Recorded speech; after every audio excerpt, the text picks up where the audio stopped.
கிருபை. கிருபை, தேவனுடைய கிருபை. அல்ல பார்ட் 2.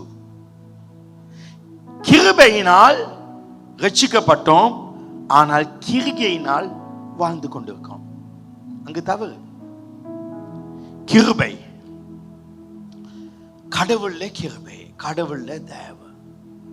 கிருபை தயவு என்பதன் அர்த்தம் கடவுளுடைய வல்லமை. எப்படி சாதாரண இப்படி வந்தீங்க? எல்லாம் கடவுள் தான். அதனால கடவுள பலன். அதான் நான் சம்பாதிச்சல்ல, நான் முயற்சி செய்தல்ல, அவர்னா நம்ம அவருடைய வல்லமையை பத்தி பேசுவோம். அதான் கிருபை. நமக்கு கிருபையில மிகப்பெரிய ஒரு ஆசீர்வாதம் கிடைத்தது. எபேசியர் 2 அதிகாரம் 8-9 வசனத்திலே பார்க்கிறோம். கிருபையினாலே விசுவாசத்தை கொண்டு ரட்சிக்கப்பட்டீர்கள், இது உங்களால் உண்டானதல்ல. அப்ப கிருபையினால விசுவாசம் வச்சு ரட்சிக்கும். நாங்க ரட்சிக்கப்பட்டிருக்கோம். நாம கடவுளை ஏற்றுக்கொண்டு நமக்கு ரட்சிப்பு வந்துட்டு, பாவத்துல சாபத்துல நமக்கு இனி மீட்பு. அது மட்டும் இல்ல, நமக்கு பரலோகம் போகலாம் அந்த பாக்கியம் கிடைச்சு. இது எப்படி கிடைச்சுனா கடவுளை வல்லமையினால். கிருபையினால் கடவுள் தான் கொடுத்தார், அவருடைய வல்லமை விசுவாசித்தேன். கடவுளை விசுவாசித்த பொழுது அவர் எனக்கு கொடுத்தார். கிருபையினால் விசுவாசி கொண்டு ரட்சிக்கப்பட்டீர்கள், இது உங்களால் உண்டானது அல்ல.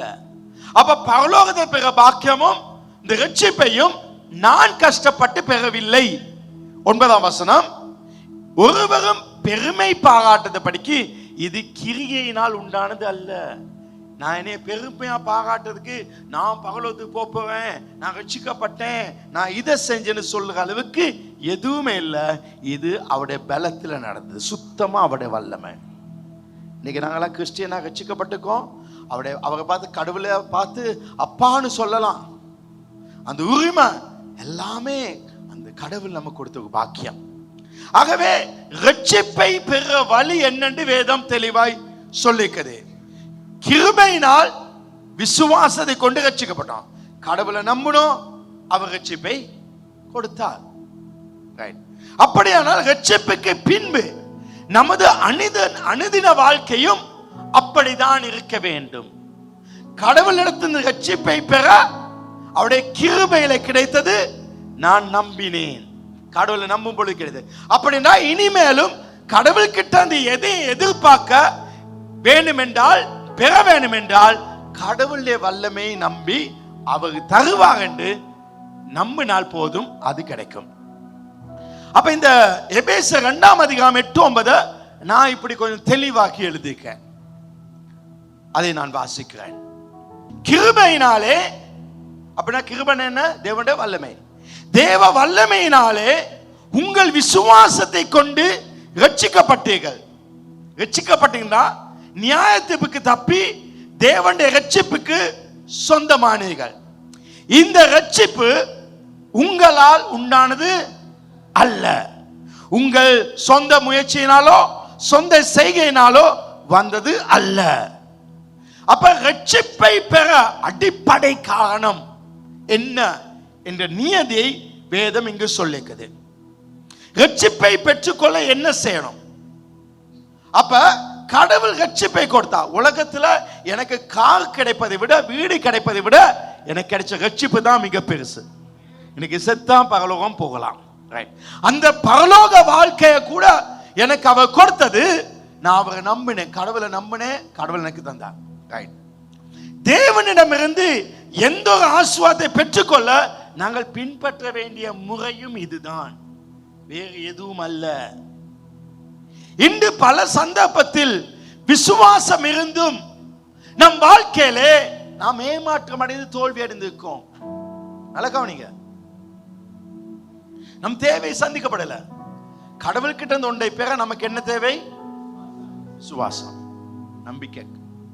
ஆனா அந்த விசுவாசம் இருந்தும் எங்க வாழ்க்கையில தேவைகள் சந்திக்கப்படவில்லை. அதற்கு காரணம் என்ன?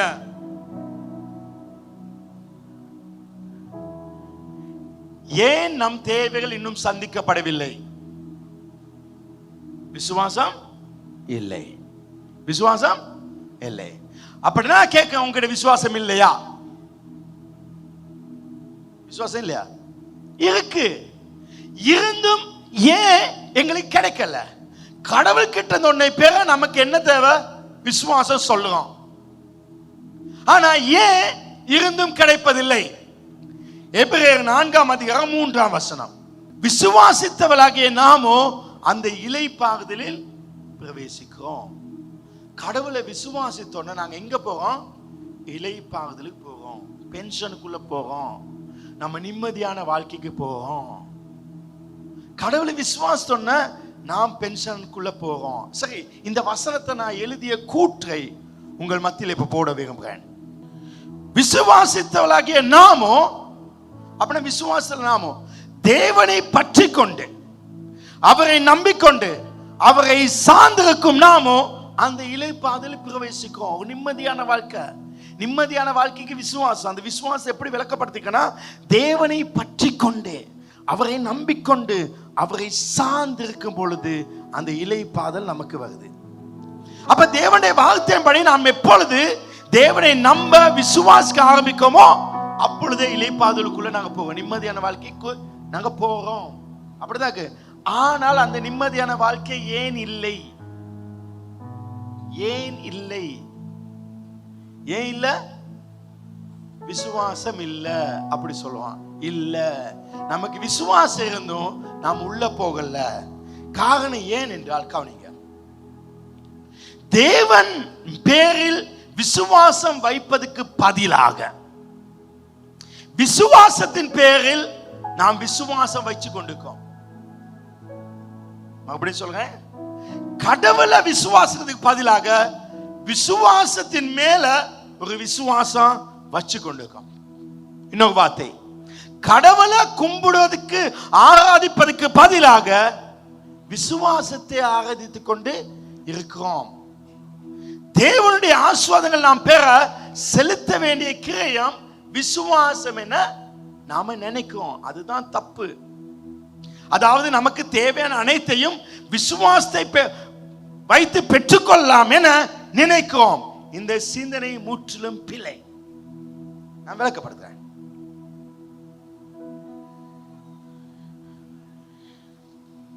எனக்கு ஒரு வாகனம் வேணும், எனக்கு ஒரு 3 கோடி பணம் தேவை, 5 கோடி பணம் தேவை, சரியா? எனக்கு கட்டாயம் அந்த 5 கோடி கிடைக்கும், அந்த 5 கோடி பணம் கிடைக்கும் ஒரு நம்பிக்கை இருக்கும், சரியா? 5 கோடி கிடைக்கும் நம்பிக்கை இருக்கும், விசுவாசம் இருக்கும். கிடைக்குமா கிடைக்காதா? கிடைக்காது. ஏன்னா நீங்க என்ன சொல்லுங்கன்னா 5 கோடி கிடைக்கணும், அந்த நம்பிக்கையின் பேரில் நம்பிக்கை ஆக்கிங்க. அங்க மிஸ்டேக். 5 கோடிய கடவுள் தருவா. யார் மேல விசுவாசம் வைக்கீங்க? கடவுள் பேர்ல விசுவாசம். ரெண்டுக்கு வித்தியாசம் இருக்கு. ரெண்டுக்கு வித்தியாசம். நீங்க நான் நம்புறது எனக்கு எப்படி கிடைக்கும், எனக்கு ரொம்ப நான் ஸ்ட்ராங்கா விசுவாசிக்கிறது கிடைக்கணும். அது இப்போ நீங்க என்ன சொல்லுங்க கிடைச்சோன்னு பாத்தியா, நான் ரொம்ப நம்பினேன், என்ன நம்பிக்கை வீண் போகல, ஏன் நம்பிக்கை. அப்படின்னா என்னுடைய நம்பிக்கை சொல்ற பண்பின் மேல் விசுவாசம் வைத்தேனே தவிர அவர் மேல் விசுவாசம் வைக்கல. அப்ப எங்களுக்கு யாரு மேல விசுவாசம் வேணும்? விசுவாசத்தின் மேல் விசுவாசம் வேணுமா, கடவுள் மேல வேணுமா? ரட்சிக்கப்படாத கிறிஸ்டியன் அல்லாதவங்களுக்கு சொல்லுவாங்க என்னது, நம்பிக்கை தான் வாழ்க்கை. நம்பிக்கையில வாழ்க்கை, கடவுள் தான் வாழ்க்கை. ரெண்டுக்கும் டிஃபரெண்ட் இருக்கு. கடவுளை நம்பு, நம்பிக்கையை நம்பாத. நான் நம்பினது வீண் போகல. நீ என்ன நம்பினா இது கிடைக்கும், எனக்கு ஜாப் கிடைக்கும் ரொம்ப ஸ்ட்ராங்கா நம்பினேன் பாஸ்டர். ஏன் பாஸ்டர் எனக்கு கிடைக்கல? நம்பிதானே. ஆமா, அது கிடைக்கணும். உன் நம்பிக்கை மேல நீ நம்பிக்கை வச்சா நீ அவர் மேல நம்பிக்கை வை. ரெண்டு வித்தியாசம். தேவனுடைய ஆசீர்வாதங்களை விசுவாசம் என்னும் கிரயத்தினால் அந்த பிரைஸ கொடுத்து பெற முடியாது. நான் நம்பினேன் இப்ப தரணும், என் விசுவாசம் அதெல்லாம் தரணும். தேவனுடைய ஆசீர்வாதங்களை பெற்றுக்கொள்ள அதுக்குரிய கிரயம் விசுவாசம் அல்ல. தேவன் நமக்கு கொடுக்க விரும்பும் அனைத்தையும் பெற்றுக்கொள்ள கிரயத்தை இயேசு கிறிஸ்து கல்வாரி சிலுவையிலே அவர் ரத்தமாய் கொடுத்து விட்டார். எதுவும் கொடுக்க வேண்டிய அவசியம் கிடையாது. நான் அவரை நம்ப ஆரம்பிக்கிறேன். நம்முடைய ரட்சிப்பு, நம்முடைய விசுவாசம் என்ற விலை கொடுத்து வாங்கப்படவில்லை. இயேசுவின் ரத்தத்தினால் வந்துச்சே தவிர நாம் அவர் மேல வச்ச நம்பிக்கை அதுதான் எங்களுக்கு தந்துச்சு. இந்த ரட்சிப்பை விசுவாசத்தினால் கிருபை கொண்டு, அதாவது நாம் அனுபவிக்கிற சகல நன்மையும் சம்பூர்ணமாய் கொடுக்கிற ஜீவனுள்ள தேவன் மேலே நமக்கு விசுவாசம் வந்துச்சு. யார் மேல விசுவாசம்? கடவுள் மேல. உங்களுக்கு எது வேணாலும் அவரை நம்புங்க. 1 தீமோத்தேயு 6:17 2வது பகுதி சொல்லுது, நாம் அனுபவிக்கிறதுக்கு சகல நன்மைகளையும் நமக்கு சம்பூர்ணமாய் கொடுக்கிற ஜீவனுள்ள தேவன் மேல் விசுவாசம். யார் மேல விசுவாசம்? கடவுள் மேல விசுவாசம். நீங்க யாரை நம்ப வேணும்? கடவுளை நம்ப வேணும். உங்க விசுவாசத்தை நம்பாதீங்க. உங்க விசுவாசம் கடவுள் மேல இருக்கட்டும். அது ரொம்ப முக்கியம். இவ்வாறு கிருபையினால விசுவாசம் கொண்டு ரட்சிக்கப்பட்டோம். தேவனுடைய ஆசீர்வாதத்துக்கு பங்காள நம்ம யார விசுவாசத்தோம்? அவரை விசுவாசத்தோம். நான் ஒரு லைன் எழுதிருக்கேன், இப்படி ஸ்கிரீன்ல போடுவாங்க. எந்த முறையில் ரட்சிக்கப்பட்டோமோ அதே முறையில் தான் நாம் வாழ வேண்டும். கடவுளை நம்பணும், கடவுள் தந்தாரு, அதே முறையில தான் வாழ வேண்டும். ஆமாவா இல்லையா? சில ஆக்கள் இந்துக்கள் திருநூறு இப்படி பூசி பெரிய பொட்டை வச்சு கடனோட இங்க வந்து கடவுள் தான் தருவாரு, நான் எல்லா இடம் போனேன் கடவுள் தருவாருன்னு அவர் நம்பி இங்க வந்தாங்க. கிடைச்சா கிடைக்கல? கிடைச்சது. ஏன்? அவங்க அப்படி வந்து கடவுள் நம்பி, இப்ப கடவுள் வந்து அவங்க ரட்சிக்கப்படலாம் அழிச்சு இப்ப வந்தோன்னா இப்ப அவங்க என்ன நினைக்கா, இப்படி வந்து கடவுளை நம்பினா கிடைக்குன்னு பட மாட்டான். ரொம்ப நிறைய விசுவாசம் இருக்க வேண்டும் கடவுள் மேல ரொம்ப. இப்ப நீங்க தப்பான இடத்துக்கு போயிட்டீங்க. கடவுள் மிகப்பெரிய ஒன்றை கொடுத்ததே அவரை நம்பும் பொழுது. ஆமாவா இல்லையா? இப்ப அதை மாத்தாதீங்க. உங்களுக்கு எது வேணாலும் அவர் தர வல்லவர். இப்படி நமது அனுதினம் வாழ்க்கை முறையை அமைத்துக் கொள்ள வேணும். எனக்கு ஏதாவது தேவைனா, ஆண்டவரே நான் உங்களை நம்புறேன், எனக்கு நீங்க அதை தருவீங்க சொல்லி அவரை நம்ப படிங்க. நாம் கிறிஸ்து மூலம் தேவனண்டை வரும் பொழுது வேறொன்றையும் சார்ந்திராமல் இயேசு கிறிஸ்துவின் ரத்தம் நம் சகல பாவங்களையும் கழுவி சுத்திகரித்தது என்ற நம்பிக்கையில் நாம் இருக்க வண்ணம் அவரிடத்தில் வந்து சேர்றோம். நான் கடவுள் கிட்ட போறதுக்கு எனக்கு எந்த தகுதியும் தேவைப்படல. இயேசு ரத்தம் போதும் அவகிட்ட வர. இன்றைக்கும் அதே விதமா தான் நீங்க கடவுள் கிட்ட வர்றதுக்கு வேற எதுவும் தேவையில்ல. நீ குளிச்சுதான் வர வேணும்னு இல்லை. ஆமென் சொல்லுங்க. தூள் அடிச்சவன், ஐஸ் அடிச்சவன் சர்ச்சுக்கு வந்து அவன் கூட்டத்துக்கு முதல்ல அவங்க அம்மா வற்புறுத்தி கூப்பிடனால, இங்க வா, இங்க வந்தாவது உன் வாழ்க்கையை மாத்துன்னு சொன்னால, அவன் அந்த புனருத்தாப்பனை, அதாவது மறுசீரமைப்பு இடங்களுக்கு போய் 6 மாசம் வந்து சரிவராதவன் இங்க வந்து அந்த தூள் அடிச்சு வந்து அந்த ஐஸ் அடிச்சு இங்க வந்து, இயேசுவே உங்ககிட்ட சரி எனக்கு கிடைக்கணும் நம்பிக்கையில வந்தேன்னு அவன் சொன்னா மட்டும்தான் இன்னைக்கு பாஸ்டராக்கா. அவன் கடவுளை நம்பின நம்பிக்கை அவனை மாத்துச்சு. இப்ப நாங்க என்ன நினைக்கோம்? கடவுள்கிட்ட ஏதாவது பெற வேணும்னா நாம குளிச்சு வரணும், வளைஞ்சா கைய கழுவிட்டு தான் வரணும், பல்ல விளக்கிட்டு வந்தா தான் அவர் தருவாரு. ஏன் அப்படி நினைக்கிறீங்க? இவைகள் அல்ல முக்கியம், கடவுளை நம்புவது முக்கியம். நாங்க கடவுள்கிட்ட எப்படி வந்தோம்? நாட்டம் எடுத்து வந்தீங்கள அவர் தூக்கி வச்சாரு. இப்ப அதை மறந்துட்டு இப்ப இப்படி இருந்தா அப்படி இருந்தா தான் எங்களுக்கு கிடைக்கும் நினைக்கும். இல்ல, தேவன் தரும் எந்த ஒன்றுக்கும் நாம் தகுதி உள்ளவர்களாக வேண்டும் என்று விரும்புகிறோம். நான் இப்படி தான் ஆண்டவர் தருவாங்க. நான் இப்படி ஒன்று எழுதி போட்டேன், ஸ்கிரீன்ல போடுவாங்க.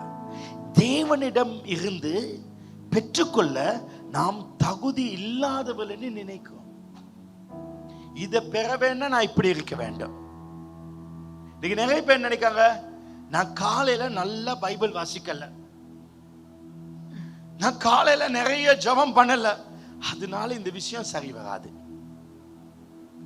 நேத்து பூனையை கொஞ்சம் உதைச்சிட்டேன், நாயிட வாழை மிதிச்சிட்டேன், கொஞ்சம் சத்தமா பேசிட்டேன், அதனால இப்ப கடவுள்கிட்ட போனா என் தேவைய சந்திக்க மாட்டாரு.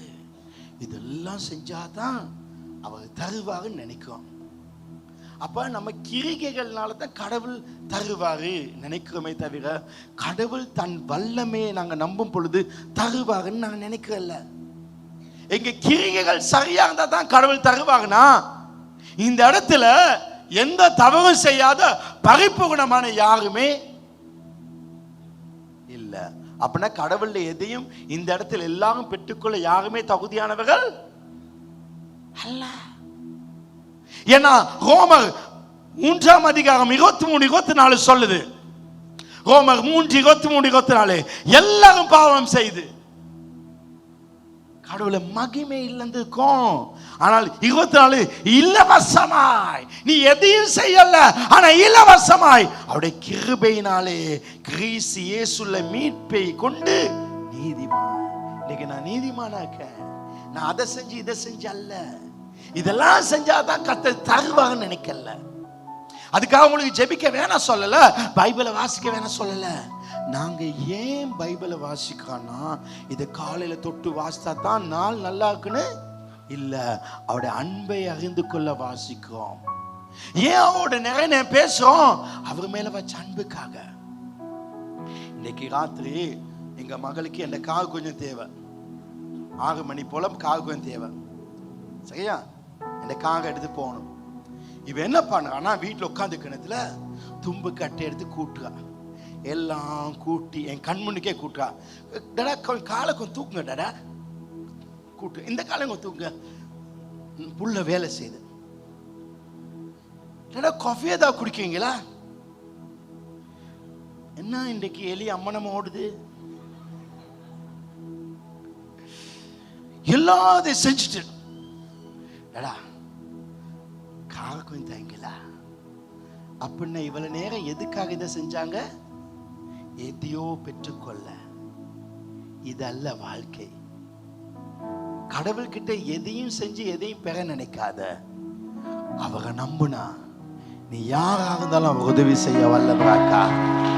எப்படிப்பட்டவனா இருந்தாலும் உன்னை தூக்கி வைக்க அவருக்கு முடியும். நீ நல்லவனா இருக்க வேண்டியது இல்ல, நீ கெட்டவனா இருந்தாலும் ஒரு ஆபத்தில் வரும் பொழுது அவரை பார்த்து, ஆண்டவரே எனக்கு நீங்க உதவி செய்யுங்க, எனக்கு உதவி செய்யுங்க, எனக்கு உதவி செய்யுங்க, எனக்கு கிருபை காட்டுங்கனா. நீ கீழே விழுந்து இருந்தாலும் உன்னை தூக்கி வச்சு அழகு பார்க்கிற தேவன் அவன். ஆமென். அவர் தூக்கி வச்சு அழகு பார்க்கவர். ஹல்லேலூயா, ஹல்லேலூயா. அதான் அவர் உட்கார்ந்தாங்க. இப்படி இருந்தா தான் அவங்க என்ன நேசிப்பானக்கி. 1.5 வயசு புள்ள ராத்திரி நல்லா தூங்கி எலும்புற நேரத்துல நல்லா பெம்பஸ்ல எல்லாம் உஜ்ஜா பண்ணி ஆயா பண்ணி காலி எழுப்பி அம்மா அப்பான்னு சொல்லுதுல, ஏய் எல்லாம் கழுவிட்டு வா அப்பதான் தூக்குவேன்னு சொல்லுவாங்களா? நீ எப்படி வந்தாலும் ஏற்றுக்கொள்வதுதான் நமது கடவுள். அதை நீ நம்பு, உனக்கு அற்புதம் நடக்கும். நான் ஜெபத்துக்கு எது காணவில்லை, என்ன ஜெபம் பண்ண வைக்கிறவரே அவர்தான். ஆமே. நீ பைபிளை வாசிக்க நினைச்சா நீ கடமைக்கு வாசிப்பா. ஆனா அவரிடத்தில் கேட்ட, ஆண்டவரே நான் பைபிளை வாசிக்க எனக்கு உங்க கிருபையை தாங்கன்னா பக்கம் பக்கமா உட்காந்து வாசிப்பா. ஏய், பரிசுத்தமா இருந்தா தான் உனக்கு இதை தருவாங்கன்னா, உன்னால பரிசுத்தமா இருக்கவே முடியாது. உனக்கு பரிசுத்தத்தை கொடுக்கிறதே அவர் தான். ஆவின் கனிகளை கொடுக்கிறதே அவர் தான். கெட்டவனாகி என்ன நல்லவனா மாத்துங்க. நீ நல்லா வந்த பிறகு உனக்கு உதவி செய்ய மாட்டாரு. அது பழைய ஏற்பாடுல. இது இருந்தா தான் உன்னை செய்வேன். விளங்குச்சா? இது இருந்தா தான். குஷ்டரோகியா இருந்தா கூட நீ சுகமாகணும், ஆசாகனி காட்டும், எப்போதான் ஜனங்கிட்ட வேணும். ஆனா புதிய ஏற்பாடு அப்படி இல்லை. அவங்க நேராகவே குஷ்டரோகியை தொட்டு சுகமாக்கினாங்க. பாஸ்டர், நான் ரொம்ப பாவம் செஞ்சுக்க, அவர் என்ன மன்னிப்பாரா? ஆமா, ஆரம்பத்துல மன்னிப்பாங்கன்னு மனசுல இருந்துச்சானே, ஏன் இப்ப மட்டும் இல்ல? பேதுரு பாங்க, அவன் இயேசுவை மறுதலிச்சான். இந்த மனுஷனை தெரியாது அப்படின்னு சொல்ல அவனை சபிச்சான். சபிச்சு இயேசு திட்டி எல்லாத்தோட சேர்ந்து இவங்க கல்லறைங்க, இவங்க சிலுவைங்க சொன்னான சொல்லலையா? சொன்ன பிறகு கடைசியில மீன் பிடிக்க போயிட்டான். மீன் கிடைச்சா இயேசு மகிழ்ந்த பின் மீனே கிடைக்கல. ஏன் கிடைக்கல? காலில் கண்டவ ஜாம் பண்ணல, அதனாலயா? பைபிள் வாசிக்கல, அதனால இல்லவே இல்லை. இயேசு வந்து கேட்டாங்க, என்ன மீன் ஒண்ணு இல்லையா? இல்ல, அவனுக்கு இயேசுன்னு தெரியல. இயேசு சொன்னாங்க, வலையை போயிட்டு ஆழத்துல போடுங்க. அவன் போயிட்டு போட்டான். 153 பெரிய மீன்கள் 2 படகு நிரம்ப விழுந்துச்சு. கிடைச்சு பெரிய ஆசீர்வாதம் கிடைச்சு. அப்ப பக்கத்துல யோவான் சொன்னா, ஏய் அது யாருமா? இயேசு சொன்னா அவன் கடல்ல குதிச்சான். ஐயோ பாவியான மனுஷனாங்க, என்ன விட்டு போங்கப்பா, நான் பாவின்னு சொன்னானே சொல்லியா? சொன்னா யாருக்கு அற்புதம் நடந்துச்சு? பாவிக்கு. ஆனா அந்த அற்புதம் அவனை பரிசுத்தவானாய் மாற்றியது. அவனை பரிசுத்தவானாய் மாற்றியது. அவனை பரிசுத்தவானாய் மாற்றியது. சக்கையும் மரத்து மேலே ஏறி உட்கார்ந்துருக்கான். நான் இயேசு ஒருத்தரம் பார்க்கணும். அவருக்கு மேல ஒரு விசுவாசம். பேதுரு விசுவாசத்து படகு பழைய படம் கிடைச்சு. அவனுக்கிட்ட எந்த நல்ல குணம் இல்லை. சகை மரத்து மேல இருந்தான். இருந்த பொழுது இயேசு பக்கத்துல வந்து நின்று, வா இன்றைக்கு நான் வீட்டுல தங்க வேணும் சொன்னாரு. அவ்வளவு பேர் இருந்தாங்க பரிசுத்தவான்கள். ஒத்த வீட்டுக்கு போகாம இயேசு அங்க போனா முழு ஜனம் முறுமுறுத்தாங்க, இவர் பாவி வீட்டுக்கு போறாரு. அப்படின்னா இவன் ரொம்ப பாவி. ஆனா அங்க போனாங்க மட்டும்தான் அவன் என்னத்தமா சொன்னா, என் பாதி சொத்தை ஏழைகளுக்கு கொடுக்குறேன். நான் யார்கிட்ட வஞ்சனை எடுத்தனோ அவன் கிட்ட இருந்து எடுத்த எல்லாத்தையும் நான் 4 மடங்கா தரேன். பாங்க, அற்புதம் வாழ்க்கையை மாறுச்சு. பழைய ஏற்பாடுல நீ மாறு அற்புதம் நடக்கும். புதிய ஏற்பாடுல அற்புதம் முதலாவது, 2வது வாழ்க்கை மாறும். எனவே உங்க வாழ்க்கையில கடவுளை நம்புங்க. இப்படி இருந்தா தான் கடவுள் செய்வாங்க எண்ணத்தை விடுங்க. உங்க வாழ்க்கை மாறும். ஒரு பிள்ளை 4 பிள்ளைகளுக்காங்க, 3 மூத்ததுகள் நல்லதுகள், நல்லா வேலைக்கு போகுது, நல்லா இருக்கு. 4வது தூள் அடிச்சு ஐஸ் அடிக்குது. இந்த 3 நேரத்தோட தூங்குதுகள். அப்பாவும் தூங்க கோவத்தில் இவன் ஐஸ் அடிக்கான். ஆனா அம்மாக்காக வாசல் உட்காந்து சோத்தை சமைச்சு வச்சு மகன் வருவான்னு பார்த்து அவன் மேல உருகாய் அன்பை வச்சு அவன் வரும் பொழுது, வந்துட்டியா மகனே, உன்னையதான் பார்த்து கொண்டு இருந்தேப்பா, வாப்பா சாப்பிடு, ஒரு பிடி சாப்பிட்டு தூங்க சொல்லி அவனை தூங்க வச்சு அவனை பெட்ஷீட்டை போட்டு காலையில் கோப்பி குடிக்கன்னு கேட்கானே. எல்லா பிள்ளைகளும் கேட்கும், இவனை போய் எப்படி பார்க்குங்க? ஆனா ஒரு நாள் வரும், அந்த 3 இந்த தாயை பார்க்காது, இவன் தான் அந்த தாயை கடைசி வரை பார்ப்பான்.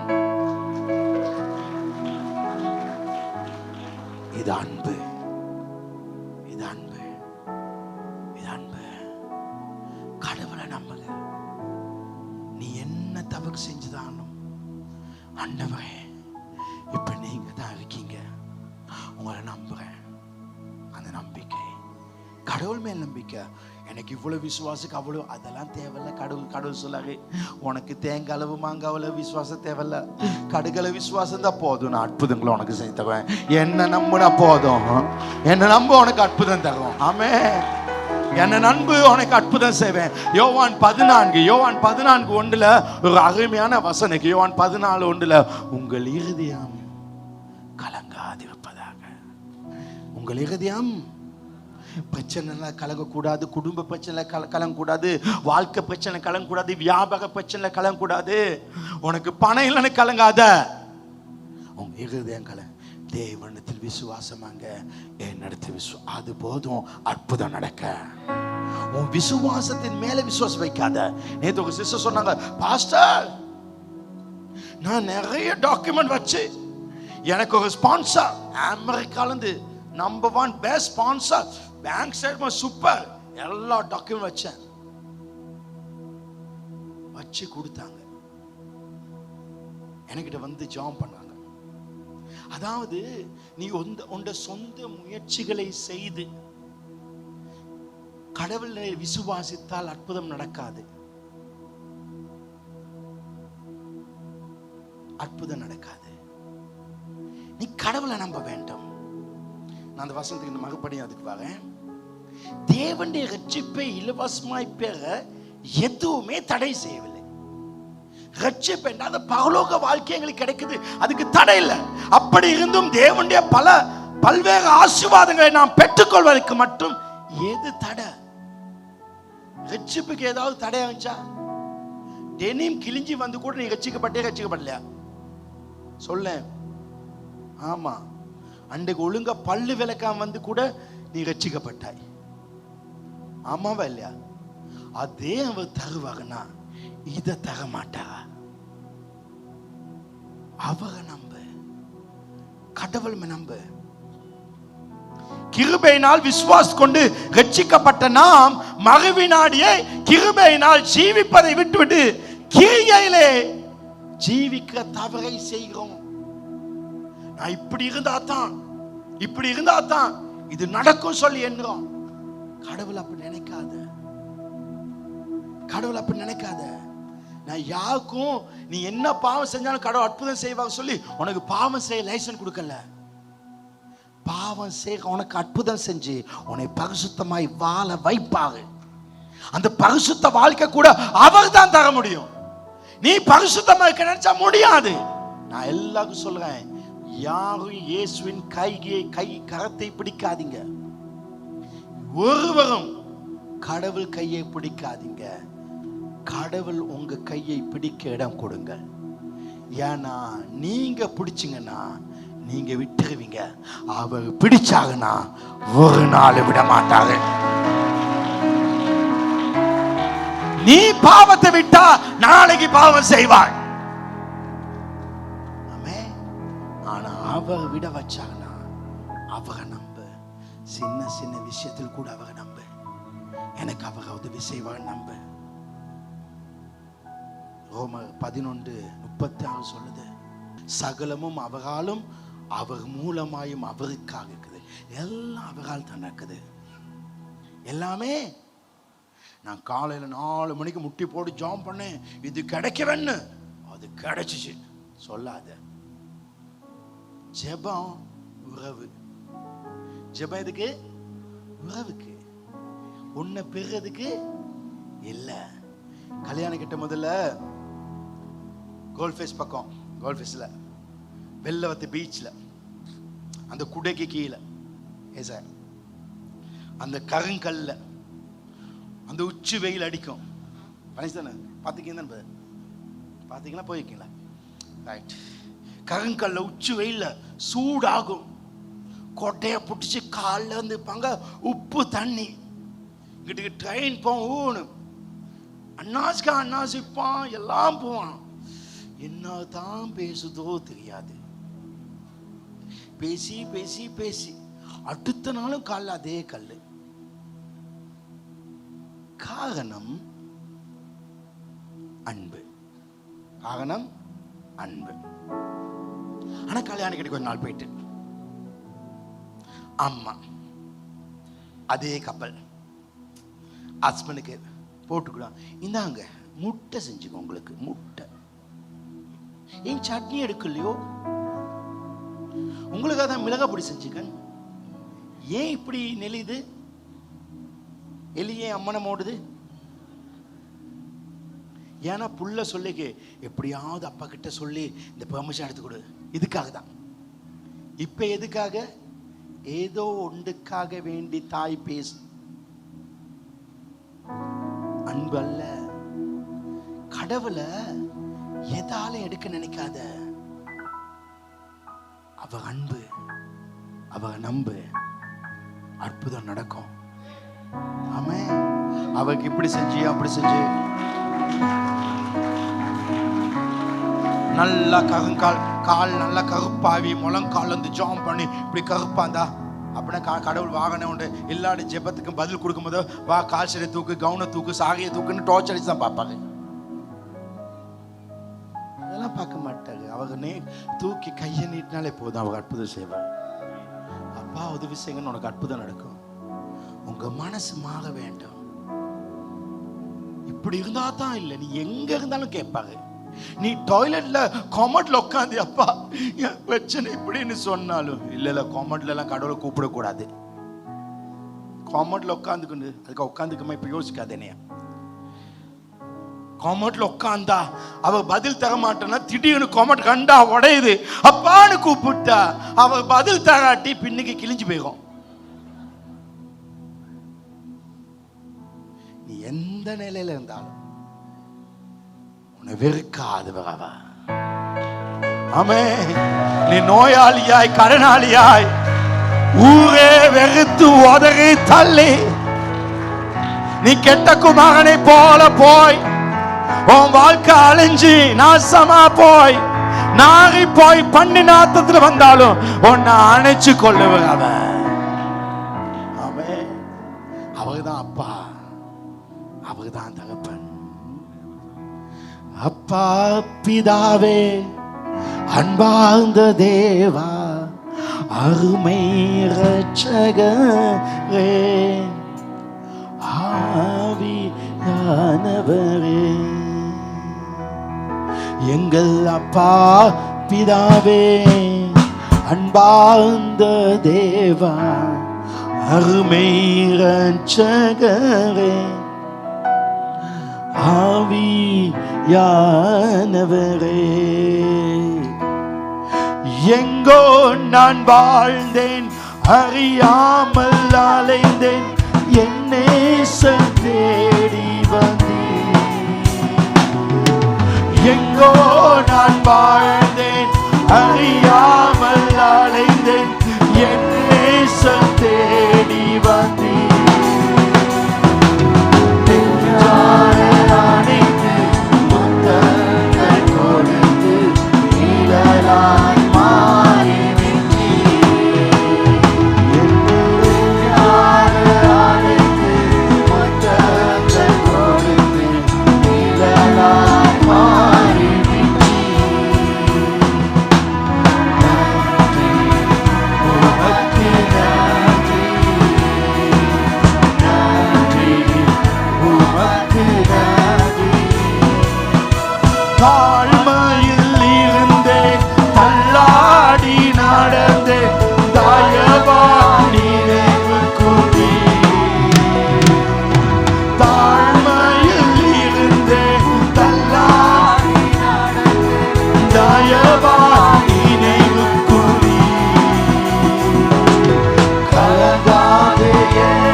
நேசித்தவர் இப்ப உன்னை நேசிக்க மாட்டேன்னு சொல்ல மாட்டாங்க.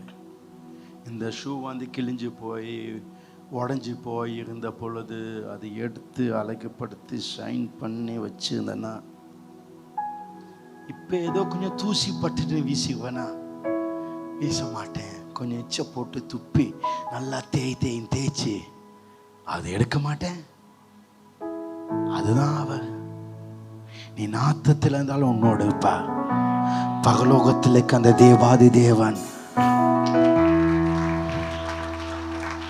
ஓ கம் ஆன். பரலோகத்தில் அந்த தேவாதி தேவன் அந்த பரலோகத்தை விட்டு நாற்றம் எடுக்க கலிலேயா கடல்ல வந்து அந்த நாற்ற மீன் இருக்கிற இடத்துல, அந்த மீன் பிடிக்கிற இடத்துல அவர் உட்கார்ந்து அந்த நாற்றம் பிடித்த மீன்களை குடல்களை கழுவி அதை வயிற்றை சுத்தம் பண்ணி எனக்காக உனக்காக அதை பறிச்சு கொடுப்பார் என்றால் உன் மேல என் மேல வைச்ச அவருடைய அன்பு, அதே அன்பு, ஓ அது மாறாத அன்பு. ஓ தாய் அன்பு மாறலாம், தந்தை அன்பு மாறலாம், காதல் அன்பு மாறலாம், காதலி அன்பு மாறலாம், நண்பர்கள் அன்பு மாறலாம், முகவர்கள் அன்பு மாறலாம், ஓ சிநேகிதர் அன்பு மாறினாலும் நேற்று மீண்டும் என்று மாறாத ஒரே ஒரு அன்பு, அது அகாபேயின் அன்பு, அது இயேசுவின் அன்பு, அது ஒப்பிட முடியாத அன்பு, அது உயர்ந்த அன்பு. ஹல்லேலூயா.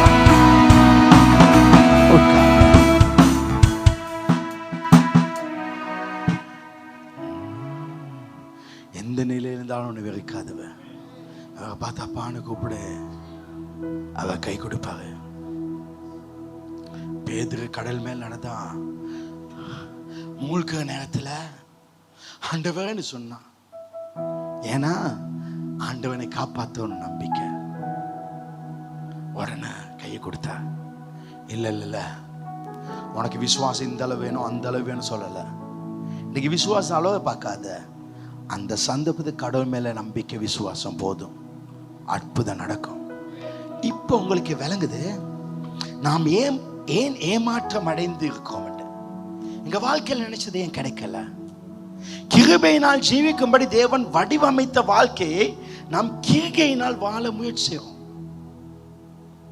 நான் நிறைய பைபிள் வாசிக்க, நிறைய ஜெபிக்கிறேன். அது நான் அல்ல, அவர் என்னை நிறைய வாசிக்க வச்சுக்காரு. நான் இதெல்லாம் படிக்க இன்னும் நிறைய படிக்க ஆசை வருது. நான் காலையிலே பைபிளை தொடர்ந்து இன்றைக்கு நான் நல்லா இருக்குவேன் என்பதுக்காக அல்ல, அவருடைய அன்பே அறிய, அவரை பத்தின தெரிய. ஆமென். கவனிங்க, ஒரு வல்லமைக்காக சொல்றேன். எல்லாம் கண்ணப்பாங்க. நீங்க உங்க சொந்த முயற்சியினால் அனைத்தையும் செய்து ஏமாற்றம் அடைந்து ஒரு குழப்பமான சூழ்நிலையில் சிக்கப்பட்டு இப்ப இருக்கும்போது உங்க சகல வேலை இன்னைக்கு நிப்பாட்டி, தேவனே எனக்கு உம்முடைய கிருபை தாரும், உங்களால எல்லாம் செய்ய முடியும், என்னை காப்பாற்ற முடியும், நான் உங்களை நம்புறேன்னு சொல்லுங்க. அது போதும். அதை சொல்லிட்டு நான் இப்ப சொன்னதை அவ கேட்டாக எனக்கு பதில் தருவாங்கன்னு சொல்லிட்டு உங்க வேலையை செய்ய போங்க. அவர் உங்க வேலையை செஞ்சு முடிப்பாங்க.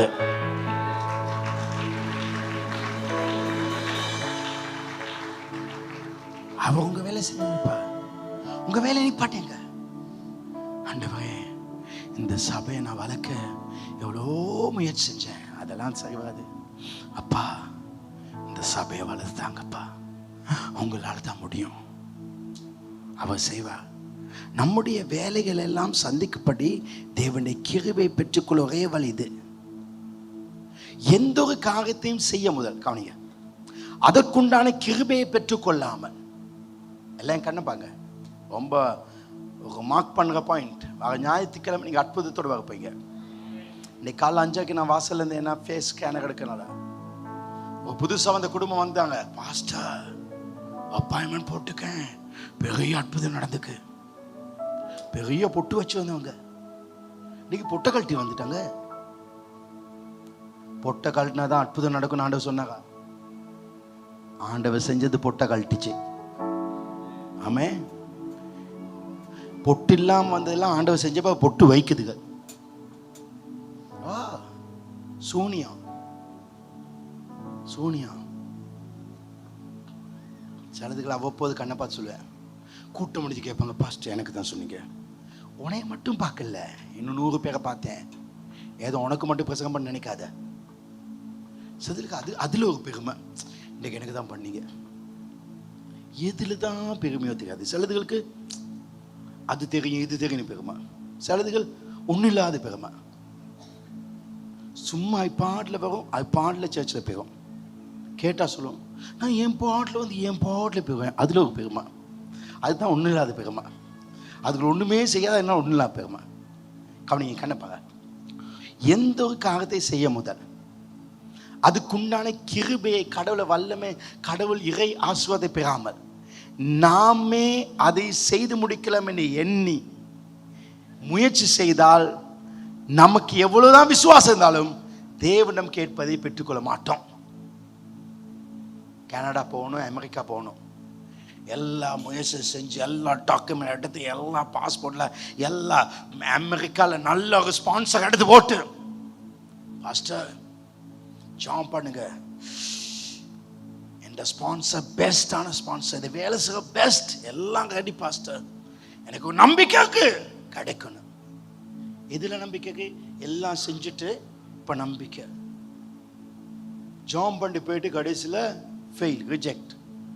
ஏன் பாஸ்டர் நான் நம்பி தானே? நீ மிக்ஸ் பண்ணாத. எதையும் செய்யும் போது அப்பா என்ன செய்யணும் தெரியாது, உங்க கையில் ஒப்பு கொடுக்கன்னு சொல்லு. அவர் எது எது வைக்க வேணும்னு அவர் சொல்லுவாரு.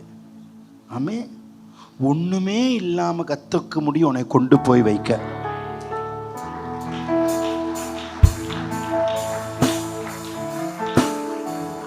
எங்க அம்மா மாதிரி யாருக்கும் ஒண்ணு செய்யறாரு. எங்க அம்மா மாதிரி செய்ய முடியுமா? எங்க அம்மாக்கு 84 வயசு, இந்தியாவுக்கு தனியே போனாங்க. தம்பிடமாக வேற போயிட்டேன்னா அது சின்ன ஒரு பிரச்சனை. தனியா இங்க விட்டோம்னா அங்கே வீல் சேரில் அது போட்டோம், டிக்கெட்லாம் வந்து எடுத்து போனாங்க. ஃபர்ஸ்ட் அதுதான் சிம்பிள், வீல் சேரில் கொண்டு போவாங்க. இதை விட கிளவிகள் போய் ஆசில் உங்களுக்கே செய்யலை. எங்கள் தங்கச்சியும் அண்ணியும் போனாங்க, கொடுத்தோன்னே வீல் சேரில் எடுத்தாச்சு. போனோன்னே கதவு கிட்ட டிக்கெட்டை செக் பண்ணுவானா செக் பண்ண மாட்டானா, பாஸ்போர்ட்டை செக் பண்ணுவா செக் பண்ண மாட்டானா, கதவு கிட்ட சொல்லுங்க செக் பண்ணுவான், சொல்லுங்க வயது செக் பண்ணுவான். அதுக்கு பிறகு அவன் செக் பண்ணி எங்கள் அம்மா விட்டுட்டான், டிக்கெட்லாம் செக் பண்ணி விட்டான். அதுக்கு பிறகு உள்ள போயிட்டு கவுண்டருக்கு போகும்போது அந்த கிளாஸுக்கு வெளியில ஒரு பொம்பளை இருந்து செக் பண்ணுவாளா செக் பண்ண மாட்டாவா? ரெண்டாவது. அதுக்கு பிறகு யூனிஃபார்ம் போட்டு சாம்பக்கல்லில் ஒருத்தங்க செக் பண்ணுவான், செக் பண்ணுவான்னு செக் பண்ண மாட்டான். பாஸ்போர்ட்டில் செக் பண்ணி கொய்தியான்னு கேட்டு தான் அவன் அனுப்புவான். அப்போ தான் பேக்கேஜ் உள்ளே போடுவான். அதுக்கு பிறகு போர்டிங் பாஸ் டிக்கெட் கவுண்டருக்கு போன அந்த அந்த ஏன் அந்த இருப்பாங்க, இருந்து அவங்க தான் போர்டிங் டிக்கெட்லாம் எடுத்து கொடுப்பாங்க. செக் பண்ணுவாங்களா செக் பண்ண மாட்டாங்களா சொல்லுங்களேன்? செக் பண்ண அதெல்லாம் எடுத்து போகணும். அங்கே இடையில ஒத்துப்பான். இமிகிரேஷனுக்கு மேலே போகும்போது செக் பண்ணுவானா செக் பண்ண மாட்டேனா? செக் பண்ணுவான். இதெல்லாம் செக் பண்ணி கடைசியில் இமிகிரேஷன்கிட்ட வாக நேரம் செக் பண்ண நேரத்தில் அம்மாட பாஸ்போர்ட்டுக்கு பதிலாக மச்சாண்ட பாஸ்போர்ட்டை கொண்டு போய்க்காரு. எவனாவது ஒத்தனுக்கு இப்படி போக முடியுமா? ஒரு பொம்பளை பாஸ்போர்ட்னா பரவாயில்ல, உங்க யாருக்காவது போக முடியுமா? இதான் சொன்னேன்.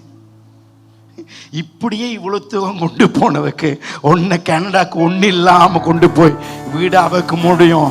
மீன்ல வயிற்றுல வச்சே கொண்டு போய் வச்சாங்க, ஒன்ன கொண்டு போக முடியும். அப்பா ஒண்ணுமே இல்ல, நீங்க தான் தோணன்னு சொன்னா அவர் செய்வாரு. நாங்க என்ன பண்ணுவோம்னா அத்திவாகத்தெல்லாம் தோண்டி எல்லாம் அத்திவாகம் போட்டு, பாஸ்டர் நாங்கள் ஜாம் பண்ண போகிறோம், கடவுளை தான் நம்பி இருக்கேன், நீங்கள் தான் கல்லை வைக்கணும், எல்லாத்தையும் செஞ்சுட்டு வைக்க சொல்லுவோம். அடே தோண்ட அத்திவாகத்தை வைக்க முதல்ல வெறும் கிரவுண்டை வச்சு கடவுளுக்கு சொல்ல, ஆண்டவரே இந்த கிரவுண்ட் உங்கள் கையில் ஒப்பு கொடுக்கன்னு. அவர் இஷ்டப்படி ஒரு படத்தை கொடுப்பார் உனக்கு வரைய. ஆமே, நிறைய லூசுகள், நிறைய சத்தமா சொல்லுங்க லூசுகள், சத்தமா சொல்லுங்க நிறைய கிறுக்குகள், நிறைய கிறுக்குகள் எல்லாம் ஆர்கிடெக்ட படத்தெல்லாம் வரைஞ்சிட்டு என் மேசில் விரிச்சு வை, இங்கே தான் வாஷ்ரூம் பாஸ்டர், இங்கே தான் ஆயா பண்ணுற இடம், இங்கே தான் சாப்பிட்ற இடம் பாஸ்டர், இதுக்கு ஒரு ஜெபம் பண்ணுங்க, 3 மாடி கட்ட போகிறேன். கடவுள் அப்படி விருப்பம் இல்லை. நீ எல்லாத்தையும் கொண்டு கொடுக்க, ஆண்டவரே என்ன செய்ய வேண்டும் அதை செஞ்சுதாங்க. ஆமென். அதுதான் வெற்றி. வாழ்க்கையில கடவுளுக்கு கொடுத்தா அவர் அழகா செய்வாங்க. நான் நிறைய காரியம் கேட்டுக்கிறேன், ஆண்டவர் நிறைய காரியம் சந்திக்கல. சில கேட்பாங்க, ஆண்டவரே நான் ஒரு பெஸ்ட் ட்ரம்மரா மாற வேண்டும். சிலவனை ட்ரம்மர் ஆக்க மாட்டாங்க. ஏன் ஆண்டவர் இப்படி ஒன்றும் இல்லை, ஆண்டவருக்கு விருப்பம் இல்லை, நீ அதுள்ளுக்கு இருக்க. அவருக்கு விருப்பம் நீ இங்கே வச்சு பலருக்கு நீ பாடகனாக பிரசங்கியாய உன்னை கத்து வைக்க விரும்புகிறா. கடவுள் ஒன்று தராவிட்டால் அதை விட மேன்மையானதை தர போகிறார். கடவுளை நம்ப, கடவுள் நம்ப. அதனால உங்க சொந்த முயற்சி வேண்டாம். ஒரு ஃபார்முலா பாங்க, ஒரு ஃபார்முலா. மாமிசத்தின் கிரியைகள் தோல்வியும் ஏமாற்றம்.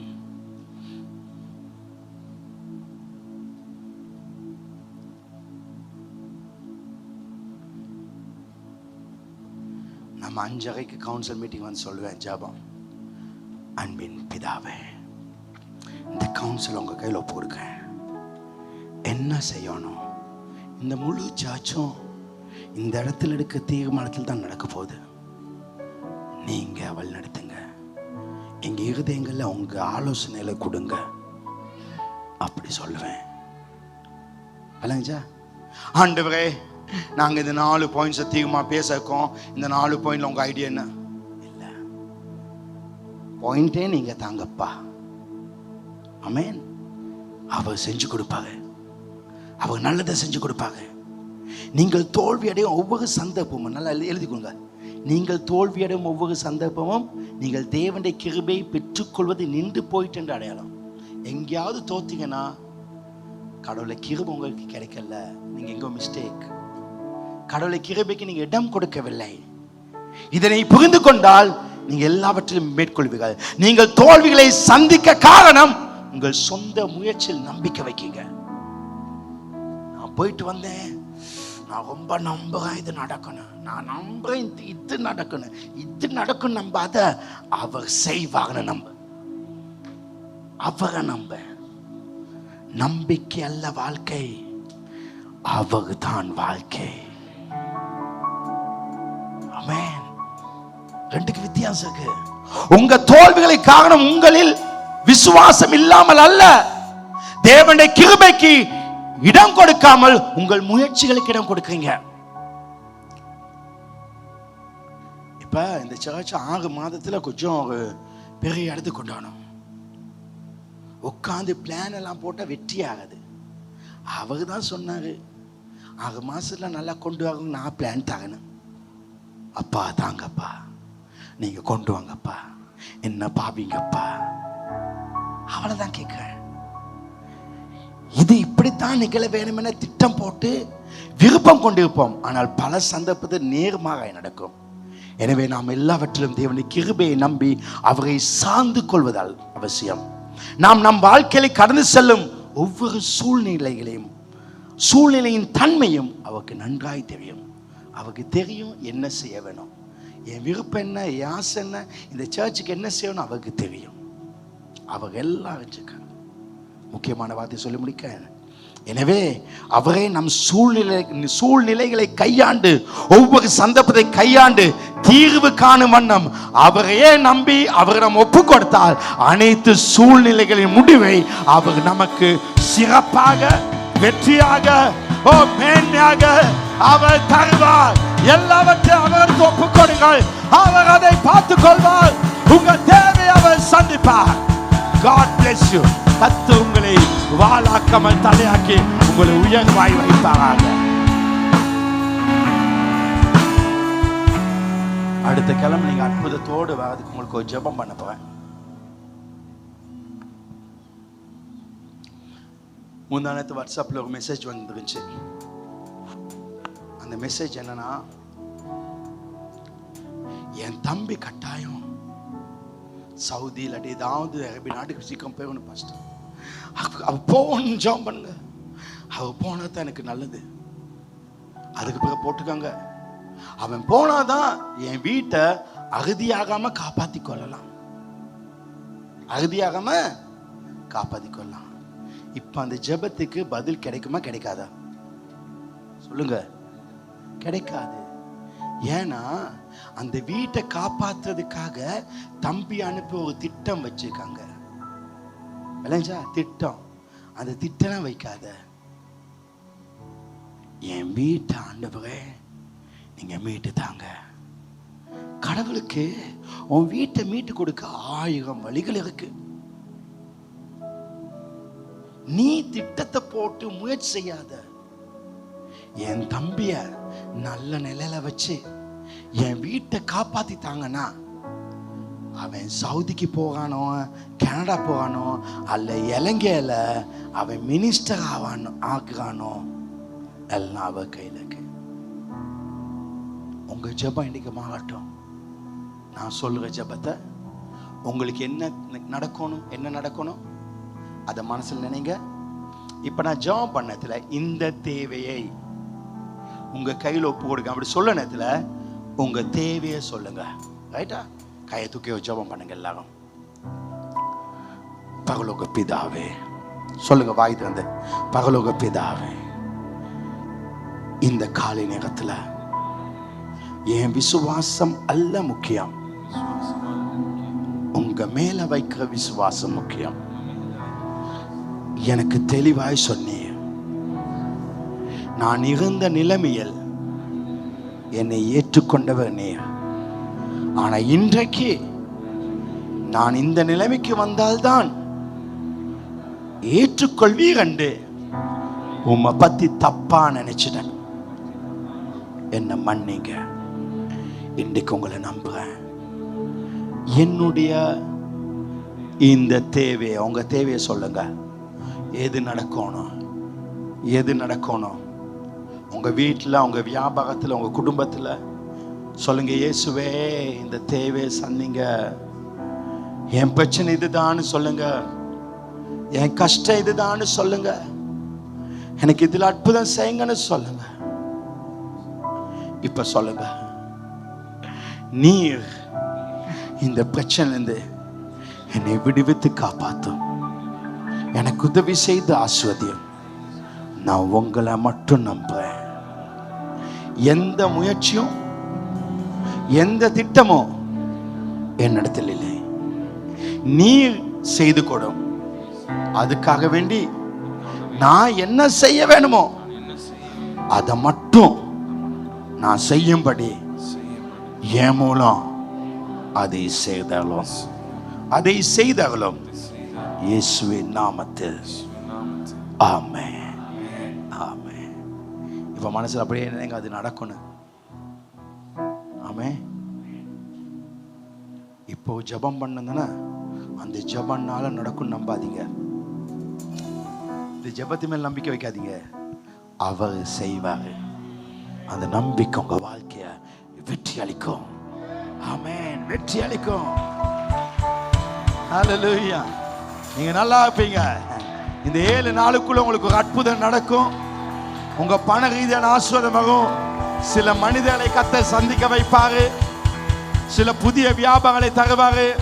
உங்களுக்கு மாற்றங்களை தருவாரு. கர்த்தர் உங்களை நிறைவாய் ஆசீர்வதிப்பார். God bless you.